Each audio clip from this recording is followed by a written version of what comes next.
on these chairs. Yes, I know. They're awful. Best they could do for us. What do we have? Who is here? 7, 9, 10. Where's 10? Who's 10? I'm 10. Who's 10? I want 10's over here, man. 10's over here. Where's Waleed? where's Jessica Rose? Are we keeping you from something? That's Max. Oh, it's Mike. No Jessica Rose, no Waleed. That's a shame. And no, who's the other guy? Carl something? Stefanovic. 3 million a year, and he can't interview a gay guy. Send these people to Rwanda. Send these people to Rwanda to shit themselves. All right. Before I have some presents for you. Oh, I love presents. Nobody ever gets me anything. I do. What do you have? You do now. Penthouse. Here is your very own copy of Dangerous. Oh, thank you. Printed in Australia by Wilkinson Publishing. 5 weeks on the New Penthouse. York Times bestseller list, and now available in Australia. Thank you. Nothing upsets feminists more than your very own copy of Penthouse magazine. Oh, that's wonderful. Thank you. There you go. So you should. Next month will be me on the cover, just so you know. It's very unlikely you'll ever surpass this, but I certainly hope you do. No, well. Your very own son of No, Milo. I would like to imagine that after this, Australia will have a new favourite Milo. We'll see. And on behalf of Penthouse Aww. and all the people that look forward to you righting the wrongs of political correctness, your very own 10,000 tickets sold. This is the best club. kind of present, a testament to my extraordinary success. Thank you.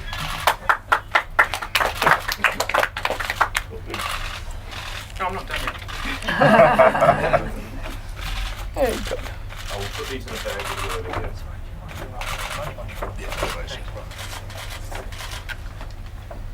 Thank you very much. Thank you. That's lovely.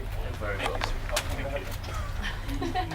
There you go. Both sides European, but no contact, please. Okay. We He also doesn't want only to make do up one on side. him. I don't want the smears on me, you know. I am here. I'm sort of a one-man wrecking crew, stroke messiah. I'm here to fix all sorts of problems that are rearing their head. Australia it's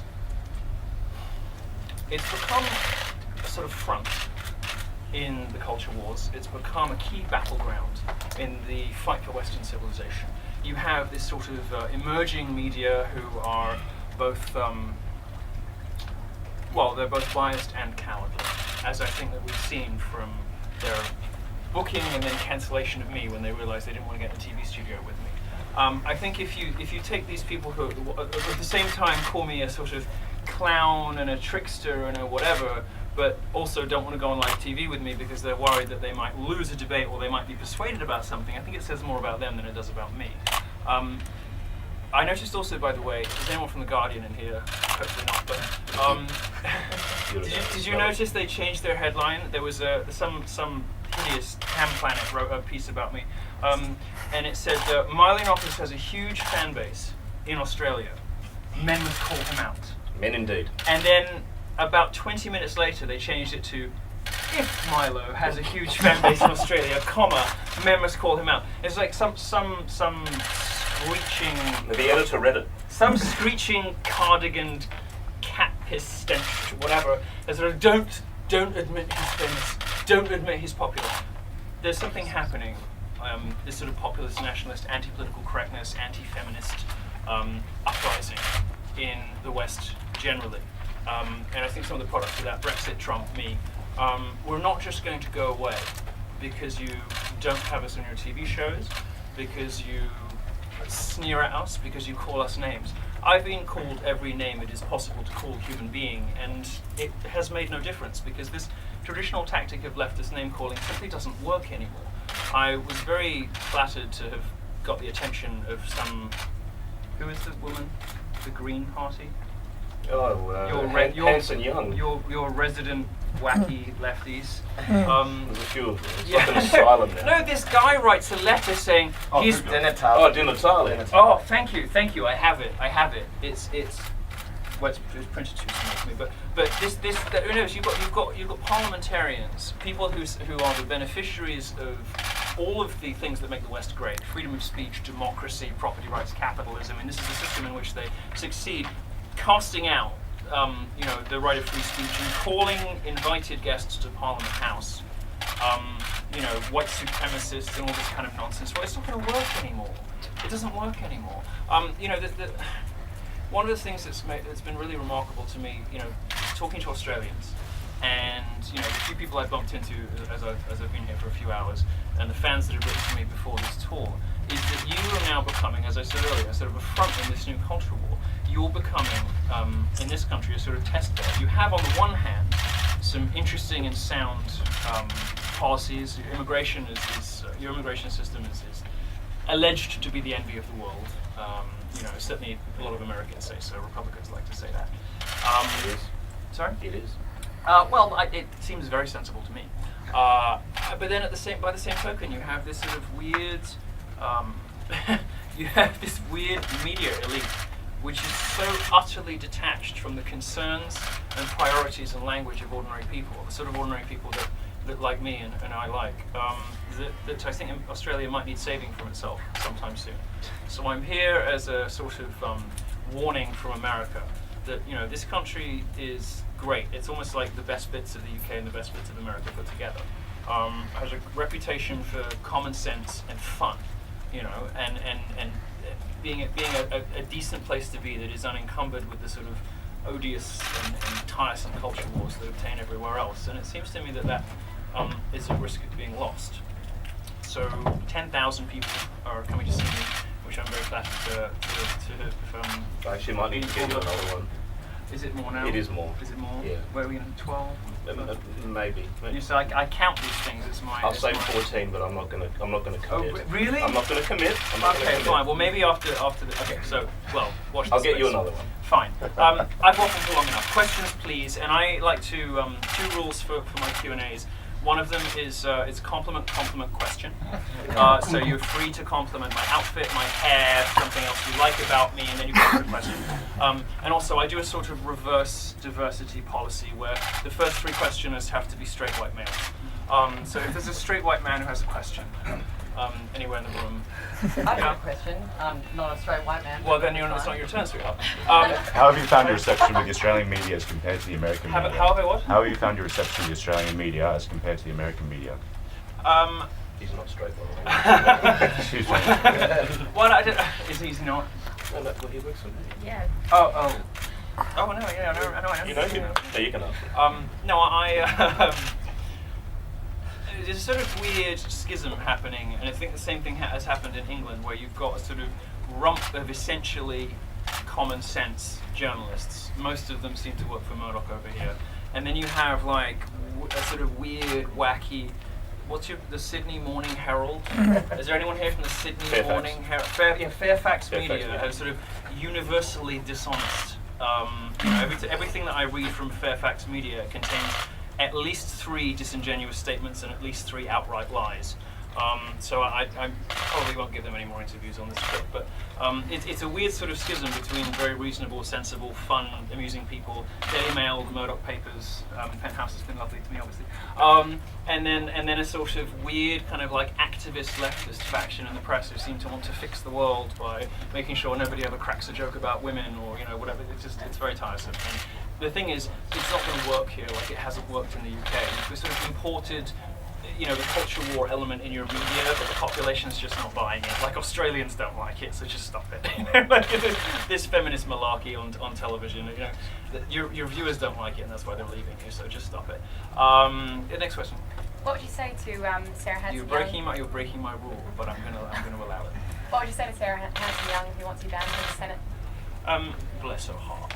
Bless her heart. She thinks that that the authoritarian, totalitarian tactics of the far left are going to silence, truth, reason, logic, and fun. I mean, I just try to describe the world as I see it, amuse people along the way, have some fun with it, and tell lots of truths wrapped in good jokes. You can't, silence that with with this sort of dour, vindictive, spiteful name-calling that she seems intent on doing. I think most of Australia is in the same position I'm in. We just sort of look on and laugh. The event in the Popular Parliament House will continue with heightened security thanks to the efforts of your wacky Green Party. But I I just sort of think blessed. Do you remember that petition? There was a petition to try to stop me coming into the country. And their best efforts, they tried, their very best efforts managed to garner 950 signatures at the same time that a petition supporting my entry was at 9,500. This gives you some indication of how wrong your broadcast media is getting it, wandering into this politically correct cul-de-sac, while the rest of the country just thinks, what are you doing? You mentioned Trump and Brexit. You know, Trump is a politician. Brexit was a movement, if you like. Yeah. What do you stand for? Do you want to be a politician and sort of create a political movement, or is it purely too much sort of integrity. controversy? No, Or well, I don't know. what is it that you want to see? I change? prefer to see myself as a cultural figure than a political one. So I think my core principle is freedom of expression and free speech. If I had been doing this in the 90s, I think I would be up against the religious right. And I think that I would be criticizing them when they made bogus claims about video games and death metal, prompting school shootings and leading to, you know, all kinds of moral putrefaction in the populace. I don't think any of that was true. I similarly don't think it's true when feminists and Black Lives Matter activists and the hand-wringing social justice warriors of the progressive left claim that words are the same as violence, claim that that offending somebody, this sort of weird subjective new law, new system of laws that we have. Like, you have one here. What is it called? The one that everyone's being sued under right now. 18C. Now, this is the worst kind of lawmaking because it depends on a subjective personal analysis of being offended or being hurt by something that is unfalsifiable and unverifiable. It's not just that it's open to abuse. It is on the statute books to be abused. I mean, these subjective laws are the same as political correctness. Political correctness is not another kind of politeness. It's not a way of being nice to people.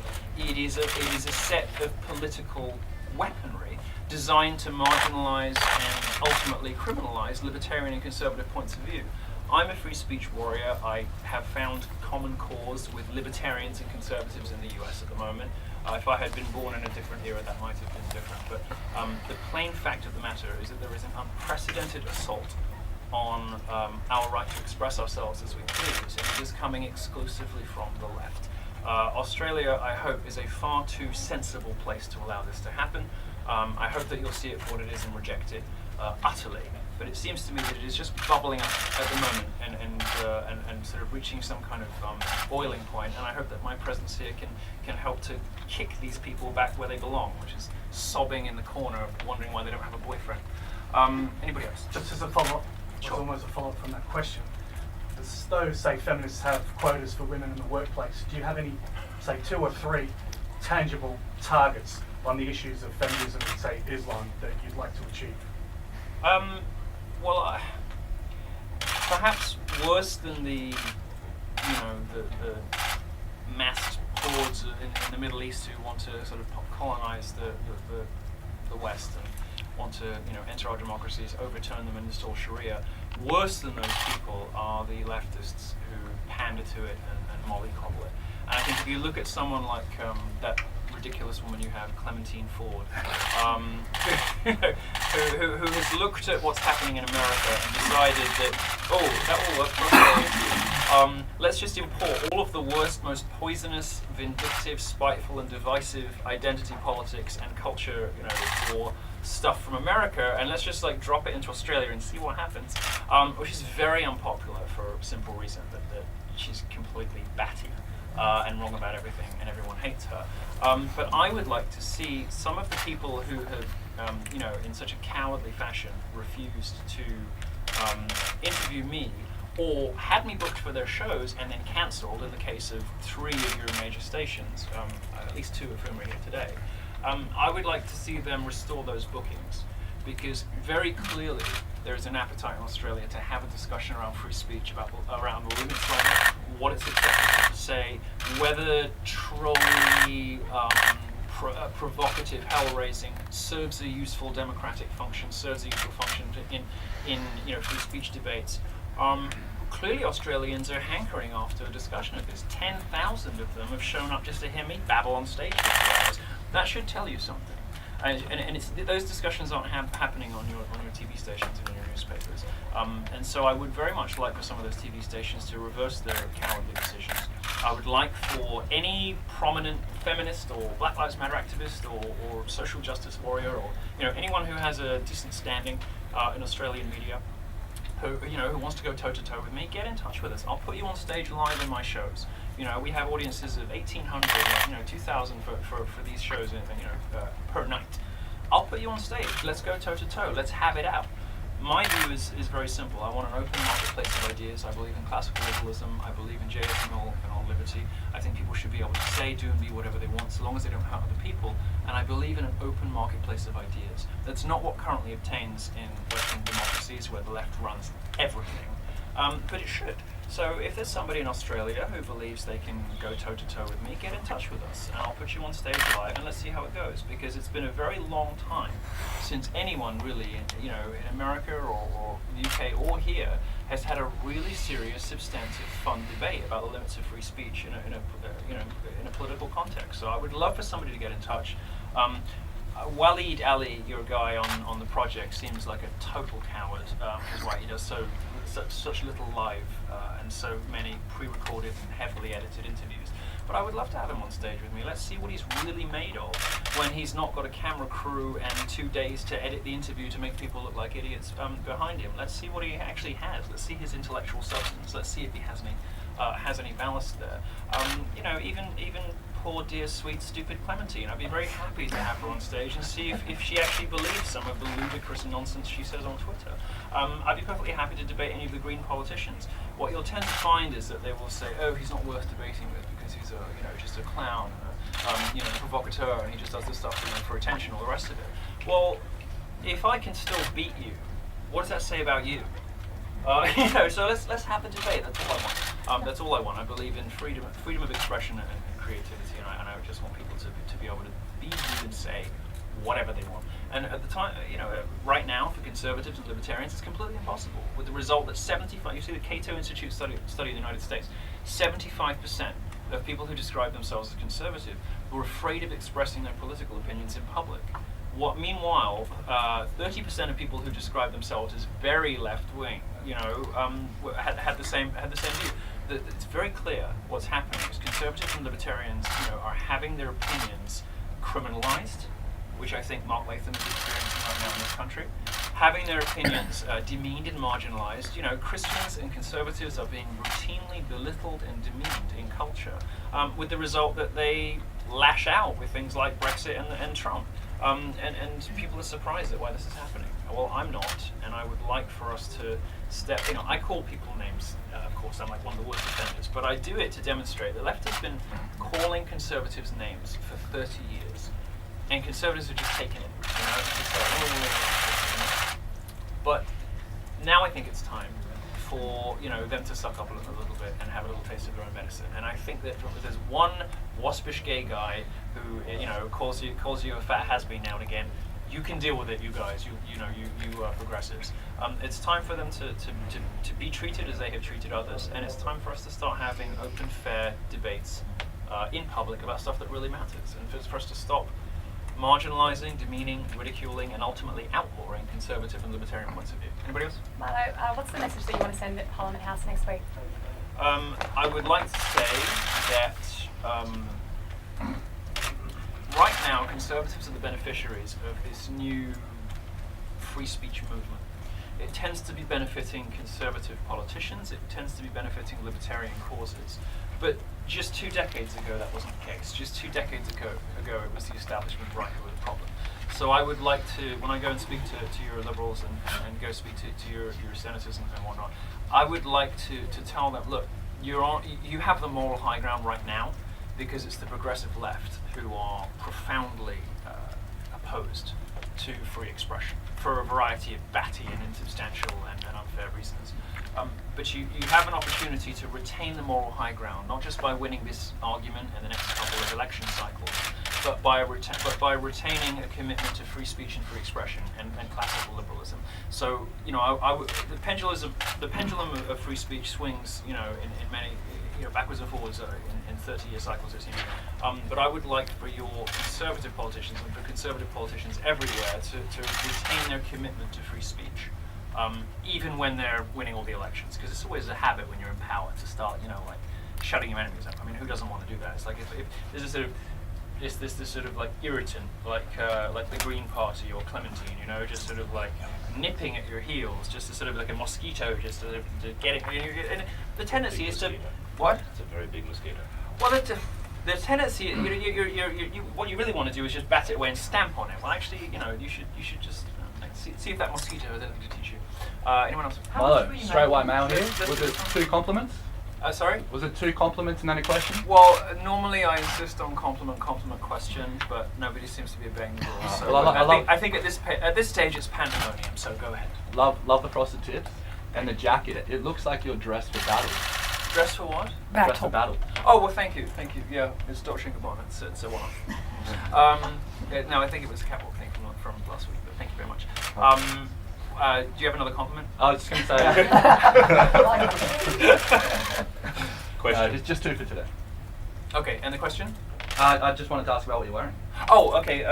Versace, Balmain, Louis Vuitton, Dolce & Gabbana, and the jewelry is all custom made for me in New York. Thank you. How much will you make from the tool? I don't know. I don't really. Don't know. No, I mean, I know that you could probably do the math yourself. We're like 13,000, 14,000 tickets, and some people are spending like 1,000 to come for like private dinners, and some people are just spending to come see the show. We'll let the accountants work it out afterwards. Yeah, I don't. Kind of my I don't know. I don't want the IRS to like have me saying anything. I don't know. I'm not really driven by money. Like I have money myself already anyway. I just want to make people laugh, to entertain them, to educate them. I'm a pleaser, so like a lot of celebrities, I guess, I just want people to be happy and smile and leave the room, having had a good evening. And if I have some kind of positive societal benefit as well, which I seem to be having, that's kind of like a bonus for me. But whatever I earn from these tours, sort of goes into the hopper. Milo, any You've got particular to say- Australians? Oh, I think she just had you. Go ahead. Politicians in Canberra at the moment are currently debating same-sex marriage laws. I thought it was over. I thought. No, that we- was No, the vote hasn't I happened. thought we lost. What? We had a public vote, Uh-huh. which the politicians in Parliament House are now debating the bill Oh, yes, that's right. on the laws. Yeah.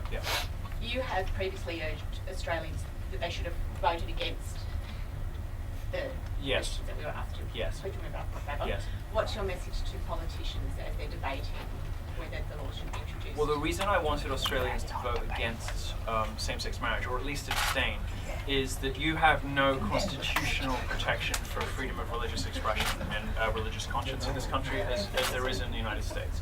So I feel comfortable with gay marriage in the United States because there is constitutional protection for freedom of religious conscience and freedom of religious belief. You don't have that here. I understand that some of your politicians are currently debating, provisions to ensure that churches and whatnot will be prevented from, any compulsions to perform particular ceremonies and whatever. That is absolutely a prerequisite for passing any legislation like this. The paramount concern must be freedom of religious conscience, not gay people being able to be married. And I say that as a married gay person. Yeah, one over here. Sure. You've been spotted hanging out with people like Richard Spencer, who's a white nationalist. Would you do that again, and do you regret that?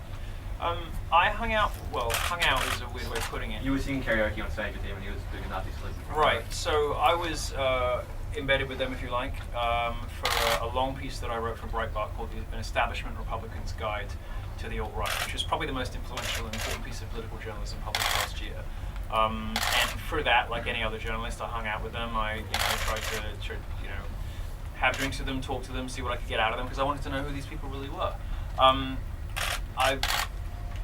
You can see from the video fairly clearly that I was set up in that video. It's like I'm up there in my own little world, Mariahing out on the stage, and then the camera turns around and these half-wit lunatic pricks are throwing up Roman salutes.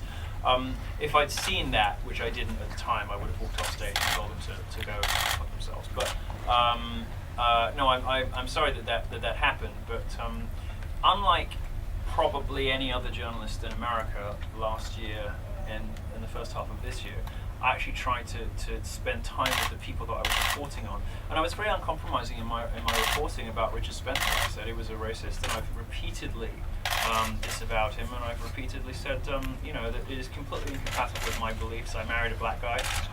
You know, I don't care about skin color, I care about values, which is why I'm utterly indifferent to anyone's skin color, but I do have reservations about Islam because, you know, as a belief system rather than a race, I think it's fundamentally incompatible with Western life. You know, I don't have too much more to add to that. I think that it is our job as journalists and reporters to spend large volumes of time with the people that we're going to be reporting on, so we can do so authoritatively. I seem to be the only person in America who is, you know, criticized for that. I realize the optics of the video weren't great, but it's pretty obvious from my life choices that Richard Spencer and I have absolutely nothing in common. Any particular Australians in a position of power or influence, whether it be a journalist or a celebrity, that you think does a good job? No. No, I'm kidding. I liked that guy Tony Abbott. I thought he was cool because he was kind of like ballsy and upset all the people that I didn't like either. So I kind of liked him. And he was up against Julia Gillard. You seem like a complete prick. So I liked Tony Abbott. I mean, you know, my experience of Australia has been cultural, not political. So I've enjoyed like Kath and Kim, and you know everything that what's his name? Who does Dame Edna? Barry Humphries. I've enjoyed Kath and Kim. I've enjoyed like a lot of cultural products from Australia, which has helped me to get to know the country a little bit better and to understand some of the little. You have stuff that we have in England, and we're probably the only two countries that have this in common. Like, you know, sort of interesting, quirky class system kind of stuff, which I like. As far as like popular, prominent Australians, well, if there's anyone decent in this country, they leave. So you know, the thing I think is a shame about Australia is it doesn't really hold on to its talent. Anyone who's really great in, you know, intellectually leaves and goes to Europe or America. Anyone who's great in entertainment goes to America. So it's tough for me to say, you know, prominent Australians I really, really admire, because you guys don't really hang on to them. Why do you think that is? What is it about Australian culture it's that? just a really, really long way away from everywhere. You know? I mean, like, I'm on a flight from LA and I'm like, really? But I think it's just really, really far. And it's tough because if you want to be a writer, you've got to be in the hub. If you want to be an actor, you've got to be in Hollywood. And it's like you can commute to LA from New York, but you can't commute to LA from here. So Not yet. They're working on it. Well, maybe they might have, years from now. I don't know. Maybe it's just a function of geography, but you don't seem able to hold on to your talent, which is a pity, because this is evidently a beautiful country with a lot of fantastic people in it. But Milo, beyond a certain point, you seem to lose people. Milo, what kind of things do you think you'd be touching on? You've got a 2-hour show. That's a long period of time. And I know you've spoken generally about free speech, but can you give us more of a taste about the stuff we'll be looking at? I will be talking about some Australian people and issues for which you'll have to come to the shows. I'll be touching on a lot of the themes that I talk about, you know, all the time. And then there'll be large portions of the show that are very interactive. I mean, I'm in this sort of liminal period between college lecturer and stand-up. I don't know where I really live or what I really am at the moment. So I'm existing in this strange kind of hinterland where I have like a lot of interactive elements in the show where I'll kind of like pull out people in the audience and talk to them and all the rest of it. I'll be interviewed. I do give a sort of traditional lecture, but it's very joke heavy with slides and all the rest of it, a bit like Ricky Gervais' last tour. So it's a sort of it's a hybrid show that combines chat show, stand-up, college lecture, TV news interview. It's interesting and it's lively and it's quite fast-paced, and a lot of it's determined by the audience. I like to do as long Q&As as possible because I find what people ask me more interesting than what I come up with myself. So you'll have to come along. I think that one of our talk was rescheduled for some like obscure corporate reason. So I don't think I have a Sydney one tomorrow, but it's being rescheduled for I think the 5th. Thank you.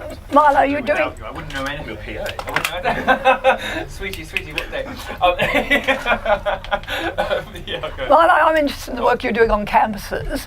Yeah. And I assume you must have a lot of uni students in your fan base in Australia. Yes. Do you have any advice? All the hot ones. Yeah, good. Any advice for them about how to take back the campuses from the extraordinarily left-wing bias in our universities here? Thank you for that ideologically sound question. Sensational liar, by the way. Now you're on board. We like you. You can ask again. I have a list of journalists who are allowed to interview me a second time that I keep in a notebook upstairs. So I'll add you to the list. I just wrote an op-ed for the Australian, which I hope will have been published by now or maybe tomorrow, which sort of says how Conservatives can win it back. And it boils down to Risus et Bellum, which is my motto, which is Latin, means laughter. For those non-Murdoch journalists who need a little help, it means laughter and war. Kidding. And it's the idea that these people only have the power that you give them. They only have the skulls, the nannies, the school moms wanting to rearrange their charges, crayons. They only have the power that you award them. So if you allow somebody to scare or intimidate you out of saying something or expressing a point of view, they win, you lose, end of story. But if you return to them with laughter and with facts, there's not really very much that they can do in response except rage quit, get mad, pull their hair out, scream at the sky. Did you see those protests in the US? There was like a national scream at the sky helplessly day. This is the condition that Daddy and I leave the left in. This is what they have left because they've forgotten how to argue, because they've run everything for 30 years. They've run the schools, they've run universities, the media, entertainment industry. They've forgotten how to argue. They've forgotten, even in many cases, what they actually believe. So it's not difficult to beat them in argument. My advice to young Conservatives used to be, keep your head down, have an easy life, don't cause any trouble. Now it's maybe cause a little bit of trouble. Tease, have a little bit of mischief, always lighthearted. Conservatives have traditionally lost in the past because they have been fulminating and furious, angry about everything, sort of, your Fox News host of folklore. But those folkloric TV hosts have audiences of 70 plus. I think Conservatives now are looking for younger, more fun, more, we're looking for people who are funny and handsome and charming, and describing myself. And they want somebody who's going to make them laugh as well as educating them, and embolden them, give them the courage to laugh at the left too. I mean, the left is self-evidently ridiculous. I mean, I'm being interviewed by somebody on TV who pronounces herself a proud feminist, and she's half her head is bald. The rest of it is like bleached and teased within an inch of its life, and like draw. I mean, it's a haircut that says, "Stay away from me," or "I'll eat you." It's a haircut that says that my apartment is tiny, I hate my life, and I'll be alone forever. And these are the people who are presuming to lecture the rest of us on how we should live. These overweight, unattractive, miserable, single losers whose lives have not worked out, who want to make the rest of us as unhappy as they are. Well, I decline to be as unhappy as these people are. I simply refuse. I want everybody to be joyful and happy and have a good time. And I think young Conservatives are now, post-Brexit and Trump and with all of the stuff that's happening in culture, I think they have this new sense of energy and mischief and defiance, which is serving them well. It's really winding the left up. The left is really, really mad right now. And they don't really have anything except, we're angry! And it sort of doesn't really boil down to much more than that. So the key thing for Conservatives is to have a smile on your face, because the thing that they have traditionally done is either been angry or smug. But there's no harm in being gracious while you're there. Can we do last question, please? Why did you keep your venue secret on this tour? Well, it's obvious because you guys, no offense to anyone specifically, write stories about impending protests, hoping to produce them. I mean, every time I have ever had a talk with a public venue, before, and look, I have a very sophisticated operation as far as looking at protests. I mean, my head of security is, like an ex-military intelligence, whatever. We know when protests are boiling up, when people are going to show up and make a fuss, right? And we know when journalists are just inventing things out of whole cloth. So every time I name a specific venue, journalists will invent the fact that there are protests planned, hoping to create that reality, right? And then in many cases, of course, they do create that reality. It becomes a self-perpetuating thing. Why? Because these journalists are not reporting the facts, because that's not a fact. They're reporting a reality they wished existed. So we have no option. I mean, this is so funny. I mean, like, I crack some jokes, I tell some stories, I talk a bit like I have been today, but with a bit more, with slightly shinier outfit and slightly more practice. For an hour and a half, who died? Who died? But the left, the press and the activists and all the rest of it will do everything they possibly can to prevent it from happening, including just inventing stories about planned protests to create the protests that they've invented. And this is the reason for that is very simple. I persuade people. For all of my, silliness and self-aggrandizing bullshit and all the other obnoxious and irritating things about me, I persuade young people. I'm taking them with me. I'm persuading people who reflexively think of themselves as left-wing or as, whatever. I'm taking them over to the other side of the aisle, like almost no other conservative on the face of the planet. I have an audience that is predominantly under 40, which is, maybe unprecedented anywhere in the globe, for somebody who has conservative and libertarian points of view. And that really, really scares people. It scares the activist leftists of the press. It scares the activists themselves. And so the reason we don't announce venues is that journalists invent bullshit about there being protests planned to create those protests and to intimidate and bully the venues into cancelling us, which they inevitably do. So as a follow-up, there are no protesters here today. You've sold 10,000 tickets, which is about as many as we got a suburban football game here in Australia. You said there was 900 people that got on your petition to stop you from coming to Australia. Are you worried that people just don't care about you? No, I think what we've done this time around, which I've never done before, is not release the venues ahead of time. One of the good things about Australia is you just don't have such a huge rump of crazy activist leftists. By and large, Australia is a pretty sensible country. One of the reasons I wanted to come here was to sort of like cut it off at the root, and stop it from germinating in the first place. I think people do. Are you worried people don't care about you? No, I just sold 10,000 tickets. What's wrong with you? No. Am I worried that the left is not motivating and militating and organising against me? Well, they are. There are posters about me all around Sydney. The problem the left has is they don't know where I'm speaking, and neither does anybody else. And I'm not going to tell you. When they have a specific venue to target and a place to assemble, then they go thermonuclear, right? The reason you haven't seen very much, aside from journalists, having a go at me in the Herald, having a go at me in the Guardian, having a go at me in various other publications, cancelling interviews with me because they're worried about, not coming out well in debates with me, is that yes, they are really, really, really fucking worried. And I think the numbers speak for themselves, and my popularity speaks for itself. And were they to have a focal point that they could organise around, because leftists are like herd animals, they need to sort of point to, this is terrible. If you don't give them that focal point to organise around, they're sort of like, they wander around like zombies, kind of headless and confused and vacant, until they're all pointed in one direction. That's the reason you're not seeing massive organised protests. Trust me, everywhere I go where there's a venue named, it's a problem. I can do another one or two, like. No, you can't. I was going to say you're not the boss of me, but you are.